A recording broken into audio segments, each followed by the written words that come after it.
So I guess yesterday's match didn't really rub people the right way. I thought it was an okay UU match, but I got a different UU match. We'll see if you guys like this one a little better. But I also ran Superpower on my champ as opposed to Close Combat because I was under the impression at the time when I was savving it that Superpower was 140, like Draco, Overheat, Psycho Boost, I think, and things in that vein. But I guess the attack drop and the base power difference just really doesn't make it worth it. So it's like, whatever, you know, just run Close Combat, that kind of thing, that works out better. So I've since changed it to then, and people no longer need to tell me about that. But got a UU match against TylerAlman. This one went significantly better in my opinion. And what was I gonna say? Oh, for those people that are going to be in the LA area for the next week or so when the tournament starts, I got some links to toss at you at the end of the video in case you do want to come by to the tournament or whatever, participate in the tournament, that kind of thing.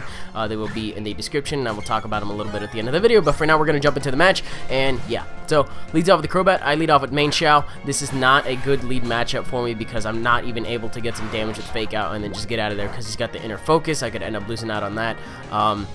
It turns out he ends up going for the U-turn anyways, but I still don't want to risk losing my main Xiao on the first turn. That's just a very stupid play to make. But I'm going to go out into my Empoleon predicting the Brave Bird or the U-turn. Turns out he goes for the U-turn, brings in Victini. I know these things do run Fusion Bolt, but I was like, okay, you know what? I can stay in. I can go for a boosted Scald because that is for sure going to do at least 75%. Turns out it does like... That shit did like 99%. I don't even know how much that was, but it doesn't kill me off, and it's going to let me get off a really heavy hit with Scald. And on top of that, it's going to let me be some useful death fodder going on here somewhere along the way. So I decided to switch it out, and owing to my resistance to rocks, it's not going to die right off the bat anyway, unless he gets more hazards up, which I don't think he can set up anything other than the stealth rocks with Claydol anyway, unless I'm missing out on something. I don't remember at the moment, but... He goes for Fusion Bolt on my Raikou, on my switch to Raikou, and it does a little bit more than I thought it would, which kind of confirms again that he's probably going to end up being banded. But the switch to Claydol, which I was talking about a little earlier, is really stupidly obvious, so I decided to go for the Hidden Power Ice. I know it's resisted on Victini, but at that range it would be able to take it out, and I figure I'm just going to go for it. So it pays off big, because I get rid of his Rapid Spinner, and I get rid of the one ground type on his team. No, he has Nidoking still. Just kidding. I get rid of one of the ground types, which is going to make using this thing a little easier. But he brings in Porygon Z, just based on the way that he brings it. I don't think it's Scarf. But going back to the Claydol for a second, he's lost its Rapid Spinner, and it turns out he ends up going for Ice Beam here. And I think he's Choice too, because I believe he's going to go ahead and switch out after this. Ice Beam does exactly the amount of damage that Lefties does, and I'm special defensive and all that shit.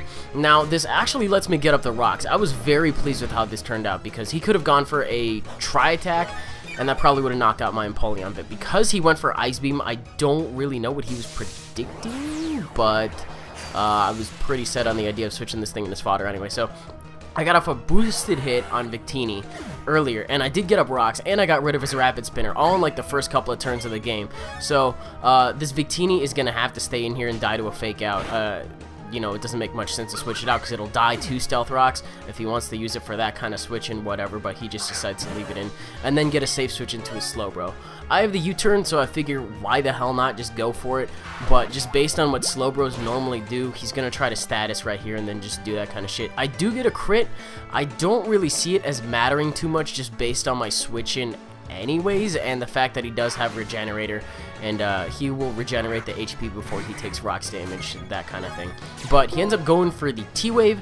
I kind of thought it was either going to be that or a Psychic. I was thinking more a status move because he more than likely knows that main Xiao's carry U-turn, so that kind of thing. But Paralysis is the best thing that my Dusclops can have, because it doesn't like the burn, it doesn't like the poison, that kind of thing. It doesn't like the sleep freeze, because that kind of shit. Dusclops doesn't mind being slow. So he brings in his Nidoking. He's going to get some Regenerator on the Slowbro on the switch out.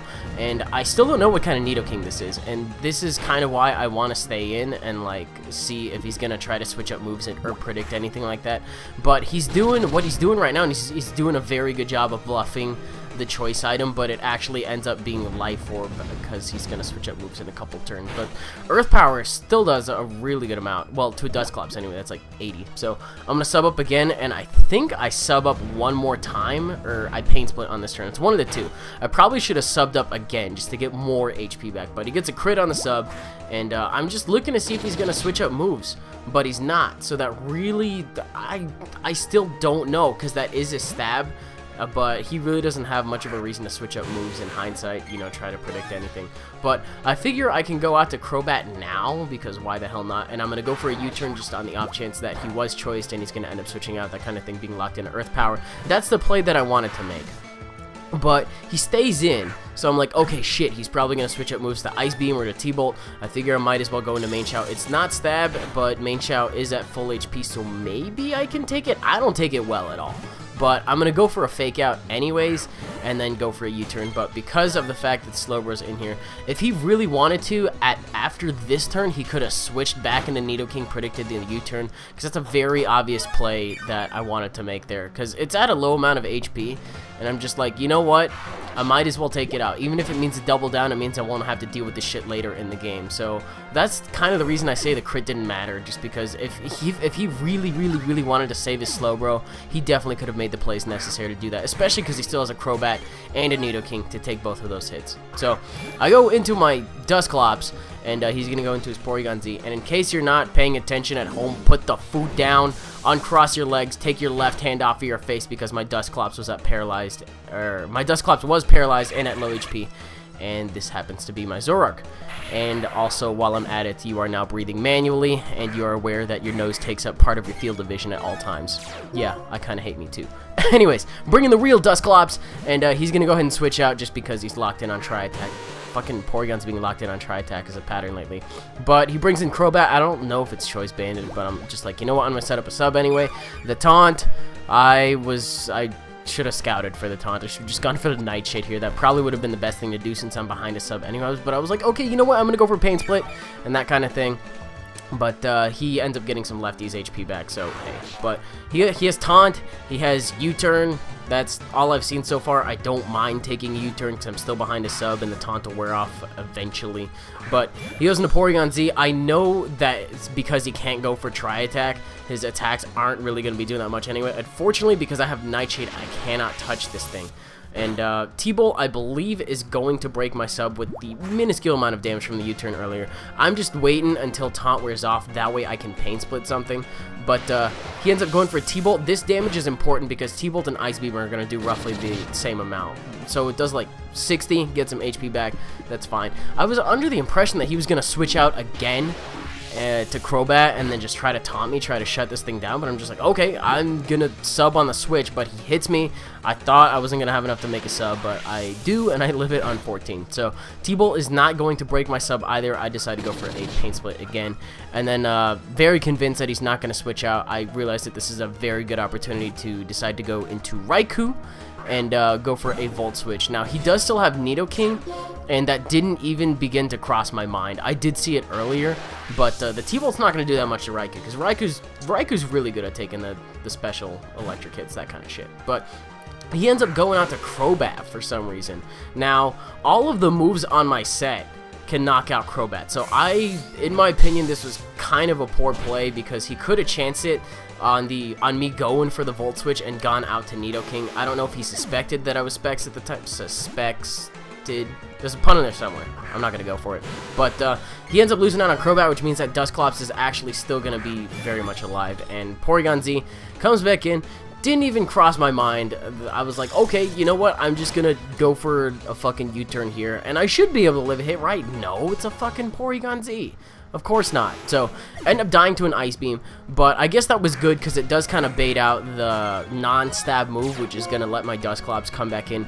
Take it with ease, just based on the amount that I took from T-Bolt earlier. I'm looking at my HP, and I should be able to take it. So, gonna go out with a bang, decide to go for a Curse here, and it will knock him out at the end of the turn because it's the end of the turn. So there's that, and I believe all he has left is Nidoking, and I believe all I have left at this point is my Raikou. I might have one other thing, but my Raikou can handle this with either HP Ice or Extra Sensory. I just decide Extra Sensory for style points, and I believe that is going to be the game. So kind of a cool game. I thought so, at least. I hope you guys did too today, like in all seriousness though. But if you did, you are definitely welcome to leave a like rating, comment, subscribe, do your thing. For the LA tournament, there is location stuff down there. There's the registration site. There's a couple of other things. I'm literally just going to copy all the information from Hayden's video and link Hayden's video as well, because he does a better job of describing it, that kind of stuff. But I figured I would raise awareness for anyone that's going to be in the area and that kind of thing. In case you missed Battle Network 3, that started yesterday, so that's a thing you should check out in my videos. And I think Battle Network 3 next episode is going to be Battle Network 3 is going to be on Monday and Friday, and I think I'm just going to stop the weekend uploads as soon as TCGO comes back, which is sometime this week. For people that keep asking me, it is going to be sometime this week that TCGO comes back up. Let me restate that. Sometime this week. Thank you. Okay, we can stop asking. But we got that, and yeah, come rate all the shit. I'm out. Bye.